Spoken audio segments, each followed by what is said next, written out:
I'll address this to all of you if I can.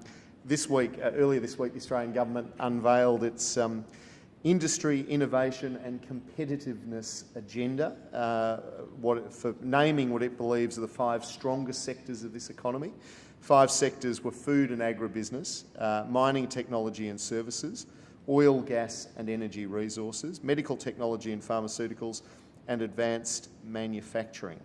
Most believe this signals the end of an era of industry protection. Going to your point, Mark, were you surprised by the 5 sectors named? IT didn't make it into the list, nor did property or media.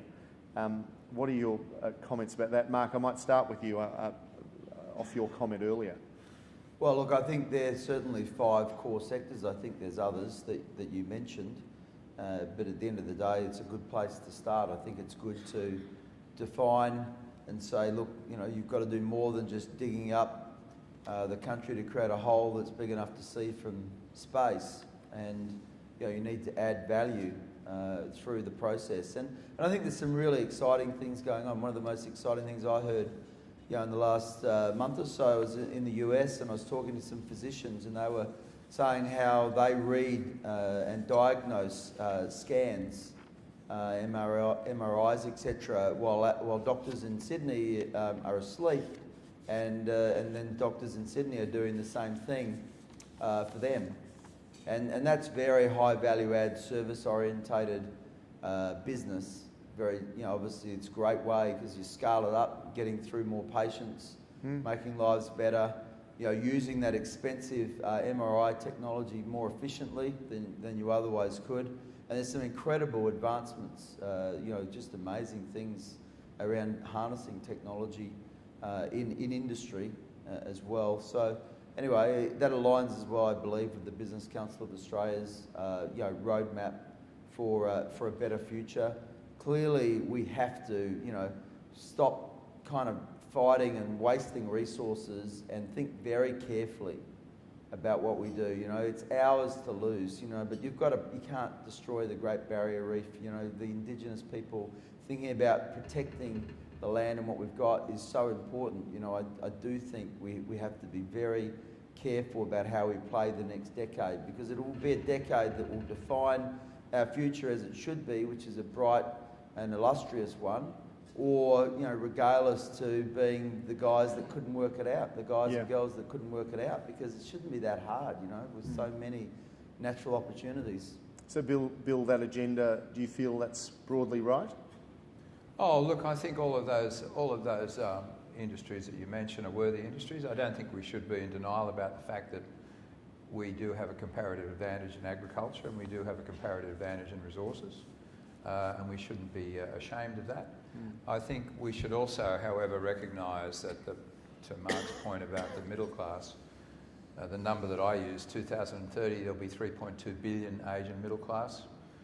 Clearly, one of our key objectives has to be to work out how to export to that sector, and the services sector is the area within this economy now that's health and education have been by far the largest contributors to jobs growth in the last 4 or 5 years. So exporting health, education, tourism, financial services to that sector has to be a hugely important priority for this economy. And the signs are very good already. In the last 12 months, our exports in those services sectors have lifted markedly. And that has to be part of our long-term strategy. We shouldn't deny the fact that we have these advantages in resources and agriculture, but we should also keep an eye on where the real growth is going to be, and it's going to be in that Asian middle class, and we have to provide strategies to service that sector, because we can't take it for granted. Beijing's closer to Berlin than it is to Sydney. We can't take it for granted, but that certainly has to be our future. Yeah. Julian, any comments from your perspective on that? No, I just think, you know, you've got a government that once Christmas gets past, they're now getting to the end of the electoral cycle, and they're starting to think about what the key issues are for re-election for them. Clearly, I think the messages that are coming out that I observe is that they're prepared to take tough decisions as far as industry assistance is concerned, and they cite the automotive industry as examples of that. But clearly, in Tony's mind, and certainly the cabinet ministers, is job creation. And so, as we get closer to an election time, you'll find that this whole language of creating jobs and what are the areas, where is that likely to happen, and how can the government play a part in that, they see clearly as part of their re-election strategy. So I'm not surprised that they're making these sorts of, which I actually agree with. I think they're correct. Right.